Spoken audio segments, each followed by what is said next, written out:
Hi friends, Johnis ഫുലിയറ. അപ്പോൾ ഇന്ന് പുഴയ്ക്ക് ചൂണ്ടലിനെ വന്നപ്പോൾ കിട്ടിയ ഒരു മീനാണിത്.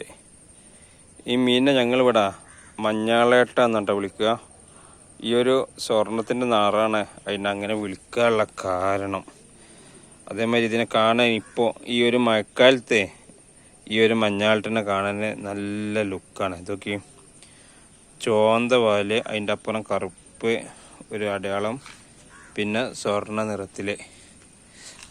ഇതാണ് നമ്മളെ മഞ്ഞാളേട്ടൻ്റെ ഇപ്പോഴത്തെ ലുക്ക്. അപ്പോൾ ഈ മീനിനാ നിങ്ങളുടെ നാട്ടിൽ വിളിക്കേണ്ട പേരെന്താന്ന് കമൻറ്റ് ചെയ്യുക.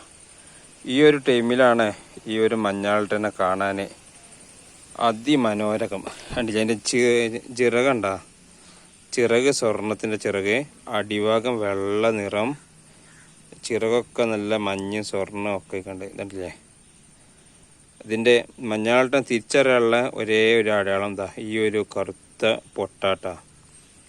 ഈ പൊട്ട് കണ്ട മഞ്ഞാളേട്ടാണെന്ന് ആർക്കും പറയാൻ കഴിയും. ഇതിന് മീശകളുണ്ട്, കണ്ടില്ലേ, അടിഭാഗത്തും മേൽഭാഗത്തും മീശകളുണ്ട്. അപ്പോൾ ഇതൊക്കെയാണ് മഞ്ഞാളേട്ടനെ കുറിച്ച് പറയുവെച്ചെങ്കിൽ സംഗതി നല്ല ടേസ്റ്റുള്ള മീനുമാണ്, നല്ല കാണാനും നല്ല ലുക്കുള്ള മീനാട്ടാ.